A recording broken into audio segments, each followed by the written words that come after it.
C'était un après-midi torride dans le village de Kivara. Le soleil, haut dans le ciel, frappait les toits de paille avec une intensité inouïe. La terre, rouge et poussiéreuse, semblait se dérober sous les pieds des habitants. À cette heure, tout le village était plongé dans une torpeur habituelle, chacun cherchant un peu d'ombre sous les vieux arbres ou dans les hôtes en bois qui servaient de maison. Mais alors, sur le sentier qui serpentait à travers la forêt, une silhouette solitaire apparut. Aïna, une jeune femme vêtue d'une robe de lin effleurant le sol, marchait d'un pas calme et déterminé. À son bras, elle portait un panier en osier, et sur ses épaules, un sac en raffia contenant des vêtements simples. Aïna n'était pas accompagnée. Pas un seul homme, pas un seul enfant ne l'accompagnait. Elle marchait seule, sans un bruit, sa silhouette glissant à travers l'air chaud de l'après-midi comme un mirage. Les habitants de Kivara, affairés dans leurs tâches quotidiennes, levèrent les yeux, stupéfaits de cette apparition. Les hommes, les jeunes comme les vieux, s'arrêtèrent brusquement dans leurs travaux, observant cette nouvelle arrivante. Les femmes se penchaient à leurs fenêtres ou sur leurs portes, échappant quelques murmures. Elle n'adressa la parole à personne, mais son regard perça l'air comme un éclair. Arrivée au centre du village, Aïna s'arrêta un instant pour regarder les habitants, puis sans un mot, se dirigea vers la vieille hutte abandonnée près de la lisière de la forêt. C'était un endroit que tout le monde évitait. La hutte avait appartenu à un vieux chasseur, un homme solitaire qui avait disparu mystérieusement plusieurs années auparavant. Personne n'osait s'y aventurer depuis. Mais Aïna, sans hésiter, s'installa dans cet espace délaissé. Elle se mit immédiatement au travail, balayant le sol poussiéreux avec des feuilles de palmier. De la forêt voisine, un chant étrange s'échappa, un murmure qui fit frissonner certains des villageois. Les jours passèrent, et les hommes du village continuèrent de passer près de la hutte d'Aïna, curieux. Il y avait quelque chose de particulier en elle. Chaque matin, elle se rendait sur la place centrale avec son panier d'osier, qui contenait des bananes mûres et d'autres fruits frais qu'elle vendait. Au début, personne ne s'intéressa à elle. La plupart des villageois se contentaient de la regarder de loin. Mais peu à peu, un phénomène étrange se produisit. Les hommes, qui traînaient habituellement devant la taverne du village, se mirent à se diriger vers elle. Les jeunes hommes, ceux qui traînaient le plus souvent dans les ruelles à ne rien faire, se retrouvaient à l'étal d'Aïna chaque matin. C'était comme si une force invisible les poussait à acheter ces bananes, qui au fond n'étaient pas différentes de celles que l'on trouvait ailleurs. Les hommes étaient fascinés, mais ce n'était pas seulement le goût des bananes qui les attirait. Il y avait une sorte de charisme étrange en Aïna. Elle n'avait ni sourire ni parole vide. Elle était simplement présente. Ses yeux semblaient percer l'âme des gens, sans jugement, mais avec une telle intensité que l'on se sentait vulnérable devant elle. Bientôt, même les hommes les plus respectés du village commencèrent à venir acheter ses fruits. Les fils du chef, autrefois irréprochables, faisaient comme si c'était une simple course au marché. Il apportait des cadeaux, de la viande, de l'huile, des fruits exotiques. Mais il n'y avait pas d'échange véritable. Aïna n'offrait rien en retour, si ce n'est son regard, son calme implacable. Les autres commerçantes, qui vendaient des tomates, des oignons, des gombos, commencèrent à se plaindre. Comment rivaliser avec cette mystérieuse Aïna, qui captait toutes les attentions? Ces bananes étaient comme des trésors, des offrandes d'un autre monde. Les femmes de Kivara, jalouses et inquiètes, tentaient de comprendre ce qui se passait. Mais, aussi étrange que cela paraisse, personne n'osait aborder Aïna pour lui demander pourquoi elle était si différente. Elle semblait n'être qu'un spectre, et pourtant, tout le village était sous son emprise. Au fur et à mesure que les jours se succédaient, les murmures sur Aïna se faisaient de plus en plus nombreux. Les hommes, autrefois respectueux envers leurs épouses, semblaient maintenant livrés à une étrange obsession. Ils se retrouvaient souvent dans la taverne, buvant davantage qu'à l'accoutumée, et leurs regards devenaient vagues, presque absents. Les femmes, se rendant compte que quelque chose d'inhabituel se passait, commençaient à chuchoter entre elles. Aïna, qui est-elle vraiment? Pourquoi ne se regarde-t-elle jamais dans les miroirs? A-t-elle un secret? Mais Aïna ne se laissait jamais approcher. Elle n'évoquait jamais son passé, et chaque fois qu'elle était confrontée à un miroir, elle détournait rapidement les yeux, comme si une sorte de malédiction l'éloignait de cet objet. Les jours passaient, et Aïna continuait à vendre ses fruits, à rester calme, mystérieuse et distante.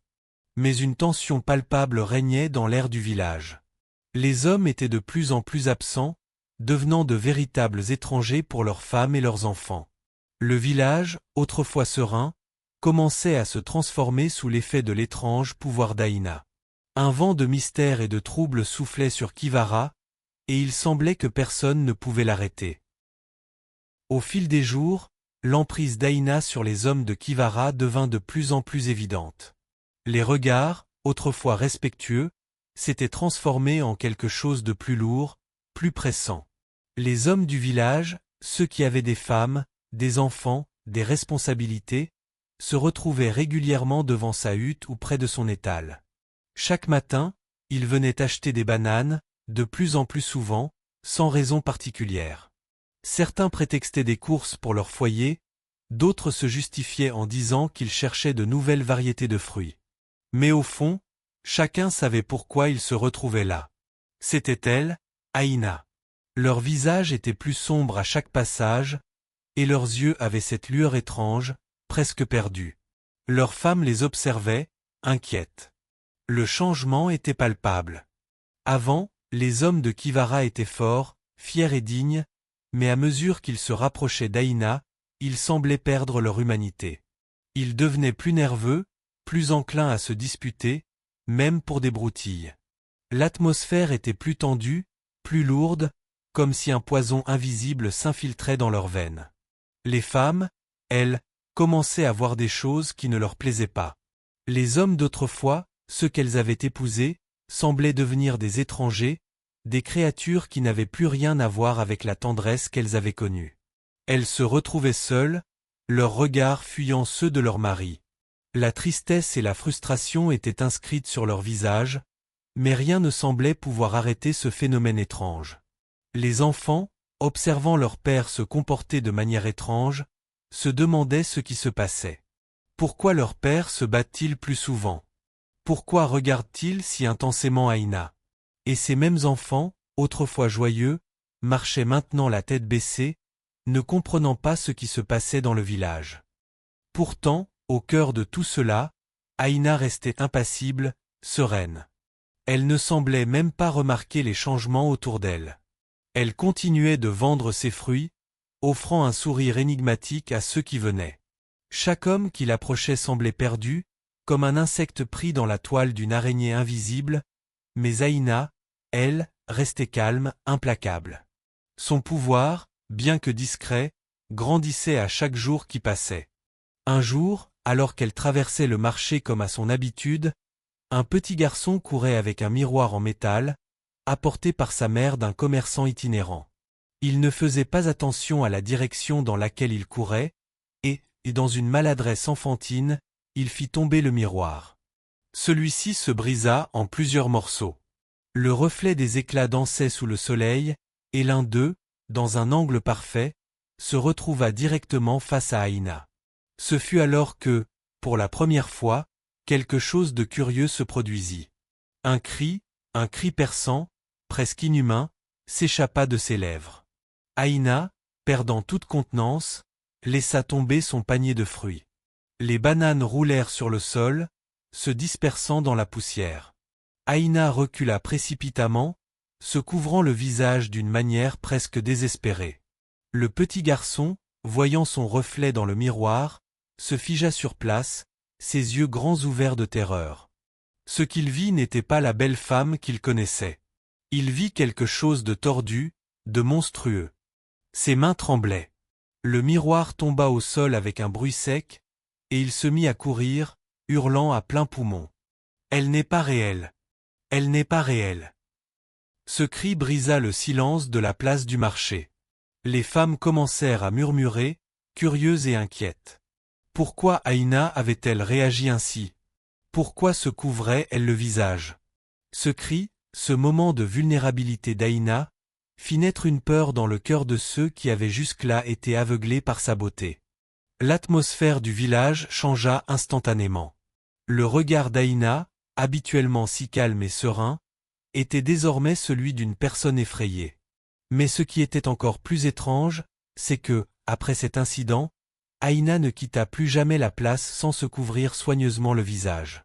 Elle évitait désormais tout contact avec les miroirs, comme si une terrible vérité se cachait derrière son reflet. Les jours qui suivirent, la situation dans le village devint de plus en plus chaotique. Les hommes, désormais obsédés par Aïna, se comportaient de manière de plus en plus erratique. Ils se disputaient ouvertement sur la place, s'accusant mutuellement de l'avoir perdue, de ne pas l'avoir aimée suffisamment, de ne pas avoir mérité son regard. Certains, comme des ivrognes, se traînaient jusque chez elle, les yeux vitreux, le corps alangui par la perte de contrôle. D'autres, au contraire, se démenaient pour lui apporter des cadeaux, espérant qu'elle les remarquerait. Les anciennes figures de sagesse, les anciens du village, se retrouvaient eux aussi sous l'emprise de son charme. Leur dignité, jadis indiscutable, était maintenant en lambeaux. La place centrale, autrefois calme et animée de conversations joyeuses, était devenue le théâtre d'altercations violentes. Les hommes se battant pour de simples mots, pour des regards, pour des promesses futiles. Les femmes, elles, se tenaient dans les ombres, attendant le retour de leur mari, mais souvent, elles étaient confrontées à des visages sombres, distraits, lointains. Il était clair que l'attraction d'Aïna n'était pas simplement physique. Quelque chose d'autre se passait dans l'air du village. Comme si l'ombre de la destruction elle-même flottait au-dessus de Kivara.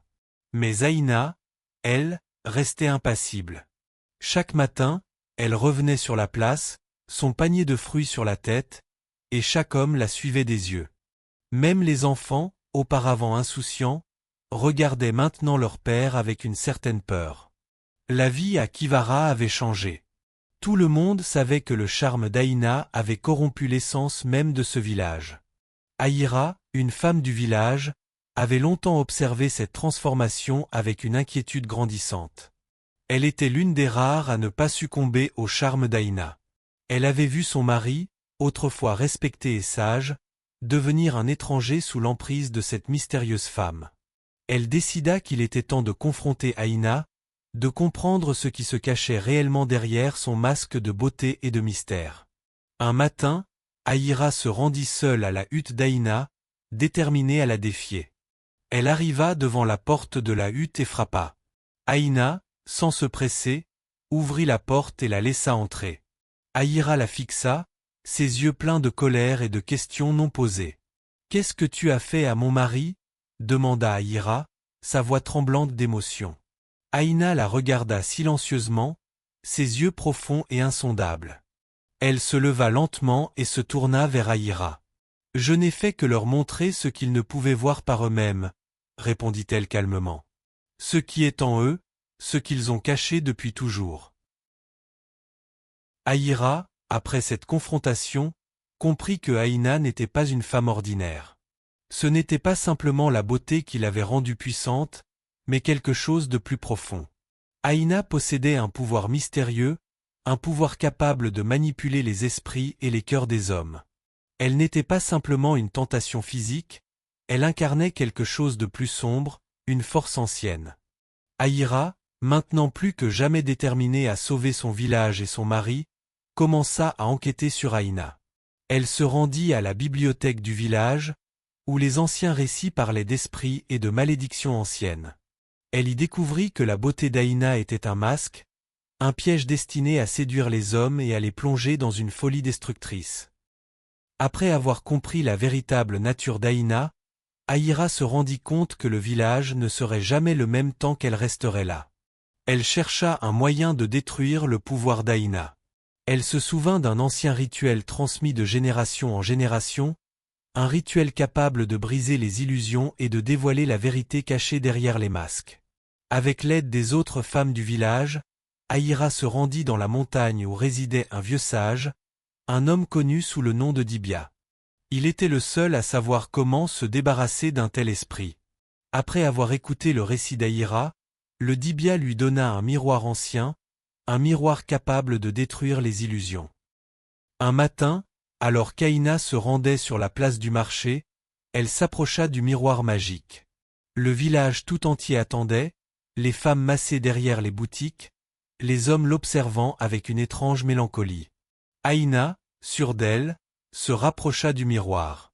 Mais au moment où elle se pencha pour admirer son reflet, quelque chose se produisit. Elle regarda le miroir. Pour la première fois, elle vit sa véritable forme. Un cri perça l'air, un cri de terreur, comme celui d'une âme tourmentée. Les villageois regardèrent, horrifiés, tandis que son corps se tordait et disparaissait dans le miroir. Aïna n'était plus. Elle n'était qu'un esprit, une créature née des ténèbres, et son pouvoir avait été détruit. Kivara retrouva sa paix. Les hommes et les femmes se regardèrent, conscients que la beauté, aussi envoûtante soit-elle, cachait parfois des ombres bien plus sombres. Ils apprirent à vivre ensemble, unis par la vérité et la rédemption.